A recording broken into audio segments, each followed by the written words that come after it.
Hello and welcome. This is Eagle Eye 621, and today we're going to be building this AFK'able Chorus Fruit Farm. Let me show you how this works, and then I will show you how to build it. You're going to need some chorus flowers. This is a lossless design. You won't need any extra flowers, but you do need to start some on your own. Let's go into survival mode. We're going to turn it on, close these trapdoors behind us, and then we want to shift over, so we're looking down at this center block right here, and we're going to hold right click and left click, and we can press Control 3T, which is a quick little AFK thing. So now my hand is not on the mouse anymore, and it will continue to click as if it was. And now you can't see my hands, but you can hear me snapping. I'm not good enough to do that with one hand. And now you can walk away from your computer and come back in a couple of hours to a full inventory of chorus fruit, as well as all of the chorus flowers that you started with. Every so often you'll see the pistons to my side pulse, and the piston in front pulse as well. And that's because while you're doing this, sometimes some of the fruit will pop over to the side, and those pistons just push it back so that you can pick it back up. And if you do walk away for too long and you end up with some additional chorus fruit, it doesn't really matter because this is not wasting any resources. There's no bone meal involved, nothing. All you're doing is sitting here and clicking with your time. I'm going to click some buttons to stop what's going on. And you can see, as I switch back to creative mode, that at some point this will pulse over here. And this is the same setup I used to fix some of the XP farms that I will link to as well. And you can wait for it for a second here. It pulses roughly every 68 seconds, although it is a little bit random, and pushed it back to the center where your character would have picked it up. Let's get rid of these, and let's turn this off, and let's show you what you need to make it. Some of these materials are optional. First, let's talk about some rates. With the loss saver, that's this circuit you see in the back, you get somewhere between 950 and 1,000 per hour. Without that, you get about 825 to 850. Now, these rates do vary a little bit depending on your world, and it's your choice whether or not you would like to put that in, but we will build that with this. And these are the materials that you'll need. These are the materials to build the machine itself, and these are some additional blocks. They don't have to be end stone. They're to wall you in. You can make them regular full blocks. And then these are the materials you need for that saver circuit. So this is just a copy in a slightly more convenient package. Let's get them into the inventory. And let's start out by pillaring up a couple blocks just to get off the ground. And we're going to build a little bit of a zero-tick farm here. This does mean that this is Java only. This will not work in Bedrock. And this is the same module that you've seen for some of my other XP farms as well. I'll throw a link to that down as well. We're going to come over on the redstone torch side to put our sticky pistons facing in. And then we're going to want to put our lever underneath just so we can turn this off until we're ready. We're going to put our normal pistons above and below. And we're going to get our end stone. These are the only 2 blocks of end stone that absolutely have to be end stone. The rest you can make whatever you want. And it's working. We can see that we do have all of these pistons pulsing right now. So we should be able to knock out these 2 and have the whole system still work. And you can see it should look just like that, and it does. So you can save on some of those pistons. Now we're going to need to try and box ourselves in a little bit. So these blocks don't have to be end stone. They can be whatever solid full blocks you want. And then you're going to want to come to the sides. And on these corners, you're going to want to build up some blocks.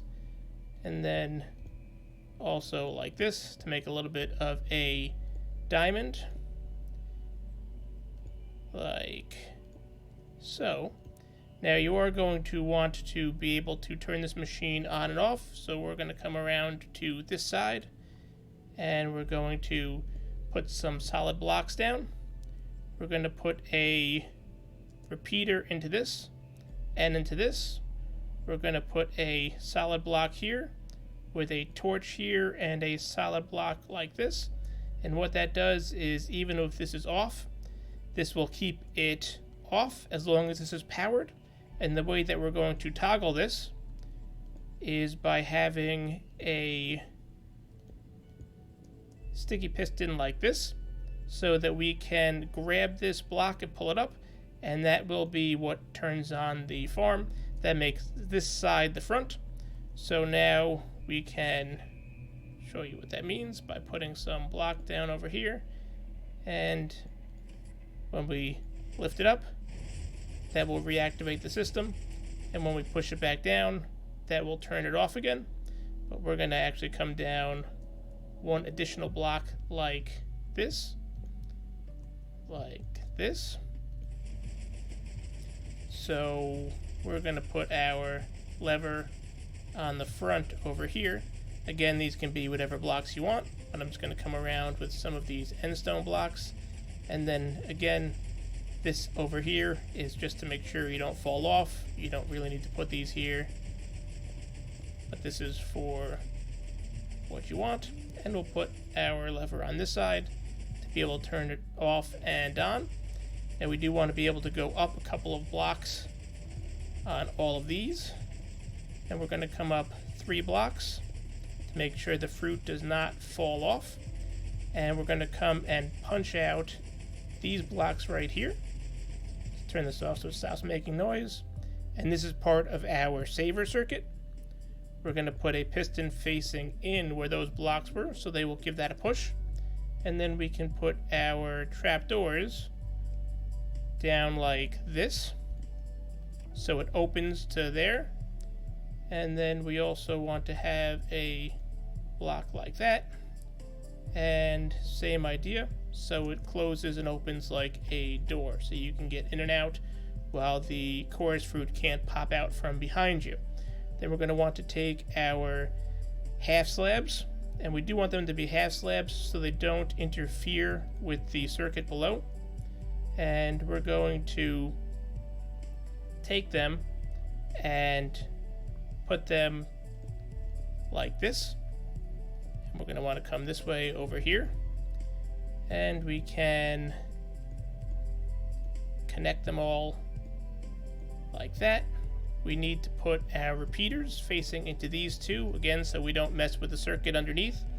And then we take our dust and drag it all the way along like that. And then we can take our observer, our armor stand, and our redstone ore.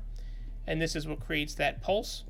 So we're going to come out by 1, so we can face an observer into that. Excuse me.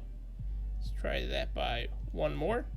So we can face an observer into our repeater. Make sure this is on 2 ticks. If it's on 1 tick, then this one over here will spit out its block. Well, there's no block, but make sure that's on 2 ticks so that it properly pushes the items.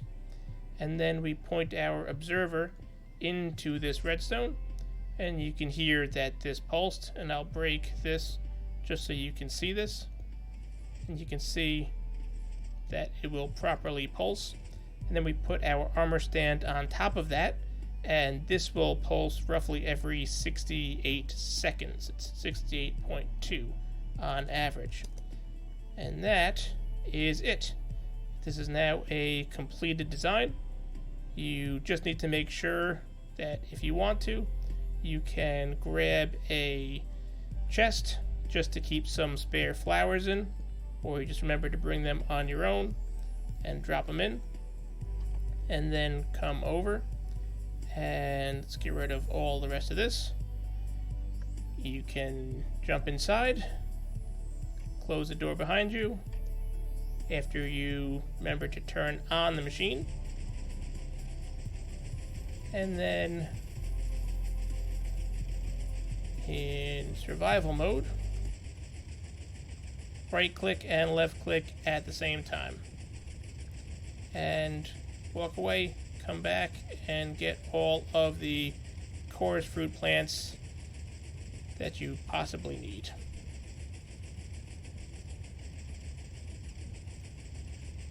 And if you found this video helpful, I would appreciate a like. And for more videos like this, be sure to subscribe. Thanks for stopping by.